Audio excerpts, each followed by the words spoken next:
What's up, Roadrunner Battalion? This is Cadet Bay coming in from my garage. As you all know and are aware, it's hard to get to a gym nowadays, especially with this quarantine shelter-in-place business that's going on with COVID-19.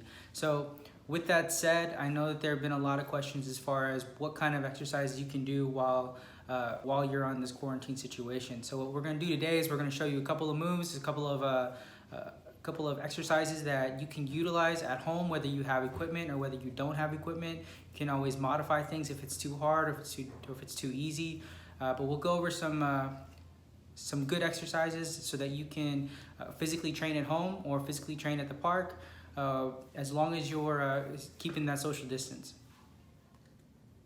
So when it comes to working out at home, you can utilize any space. You can use anything in your house and anything that has any weight. So if you're looking for weight training, you can always use milk jugs, 5-gallon water jugs. You can use cans. They all have a weight to them. I mean, it may not be a lot, but every little weight helps, especially when it comes to more advanced movements.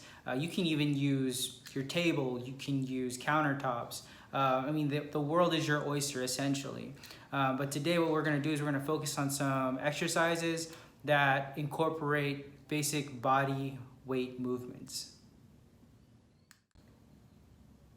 For me, I like to incorporate total body workouts only because I'm efficient. I want to make sure that my time is efficient and that I'm not wasting my time in the gym. So when it comes to total body workouts, my go-tos are usually burpees, and any variation of burpees work. There's your standard plank burpee, there's your push-up burpee. Whenever I do a push-up burpee, normally I like to do a T push-up or a hand release push-up with my burpee.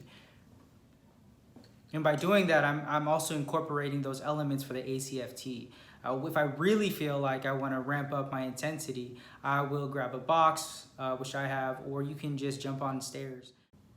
Another total body workout that I like to use is mountain climbers. Mountain climbers, for example, is very basic, but it's designed to ramp up your heart rate, but at the same time it works your foot speed. So the faster your feet, the faster that you will go, essentially, when you're on the road. So by utilizing those components, then you're able to work on your foot speed. That'll help you on your run on the APFT. At the same time, what you want to do when you're doing mountain climbers is not put your butt up. You want to make sure that your core is tight. So your back is straight. Your neck is in the neutral position. Two other of my favorites that I like to go to are basically you grab a rope. If you have one, if you don't, you can always buy one from Walmart or Amazon, and they're super cheap. Just buy a nice cable rope, a speed rope, and start doing single unders. Eventually, hopefully, if you practice long enough, then you can do double unders. But for the meantime, what you want to do is when you grab that rope, you want to focus on efficiency in movement and high intensity. Then it can be a very efficient aerobic activity. Even if you do 30 seconds on, 30 seconds off, or 30 seconds on, 15. Depending on the person, people like to split up possibly their workouts from upper body and lower body. So right now what I'm going to do is I'm going to go ahead and talk about your legs. Okay, your legs are your driving force of every single movement of your everyday life. So you want to make sure that those things are strong because they carry your weight and they can move you from one location to another. So the first exercise that we're going to go over are squats. When squatting, you want to make sure that your legs are a little bit outside of shoulder width or at shoulder width apart, and that your knees you're basically pushing out on your knees. When you go down, you want to make sure that you get at least to parallel, if not further. At the same time, you're not pushing your weight forward. When you push your weight forward, that can cause a lot of instability in your lower back. So by maintaining that center of gravity and just dropping down as low as you can, that can be the difference between whether you're able to lift a lot of weight or you're not. At the same time, you don't want to get too low. So if you get low where you're basically sitting on your legs, then you've gone too low. Other ones are your split squat. Calf raises are always good. Calf raises, all you need is a slightly elevated surface.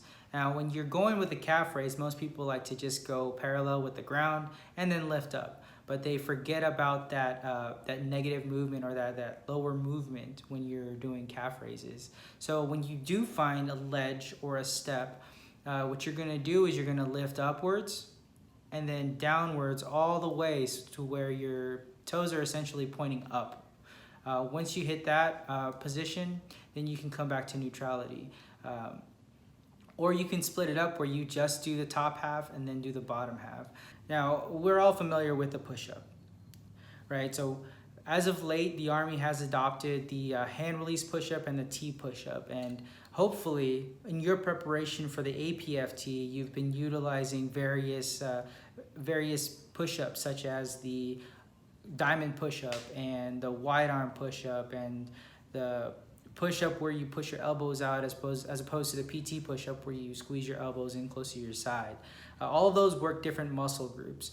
Whenever I'm preparing and want to do some push-ups, I usually start from the inside out, only because it starts with your fast twitch muscles, which are your triceps. And then you gradually work your way on the outside to wide arm push-ups, because those activate your slow twitch muscles. Either way you do push-ups, they work your chest, your back, as long as you keep your form, and they can be very beneficial.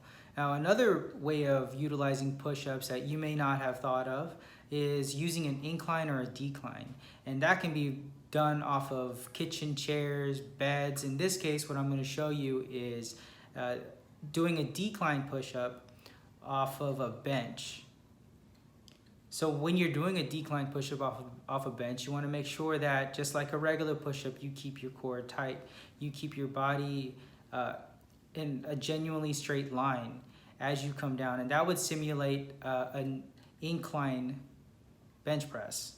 So as opposed to the decline push-up, what you're going to do is you're going to actually turn around and put your hands on your bed or your table or your chair, or in this case, I use my bench, and perform push-ups. It does seem a little easier, but that would simulate more of a decline bench press.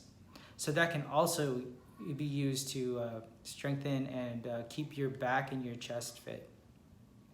Some things that you can do at home as far as body weight regarding your shoulders are everything from grabbing a can and shoulder presses, or even just doing air presses.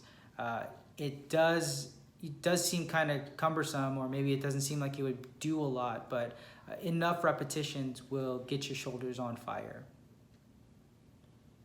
More advanced shoulder workouts are things like your pike push-up, where you put your feet up on a bench or your bed and basically try to create a right angle. So essentially, you're almost doing a handstand push-up. Okay, so today we went over total body, upper body, and lower body workouts, all using just your body weight. It's important to remember that every single movement that we performed here is scalable and modifiable so that it suits your physical ability. At the same time, when you're programming, you want to make sure that you change it up a little bit so your body doesn't get accustomed to the same workouts, and change the intensity level as well. Usually I like to ramp it up to get that cardiovascular type workout as well as my strength training. So I hope you found this information helpful and useful for your future programming needs. Tune in next time when we're going to tackle more of your isolation workouts for your arms and your abs. So remember, high intensity, keep it simple, and be safe. This is Cadet Bay with Roadrunner Battalion. Birds up. Have a great day. Hard work, work.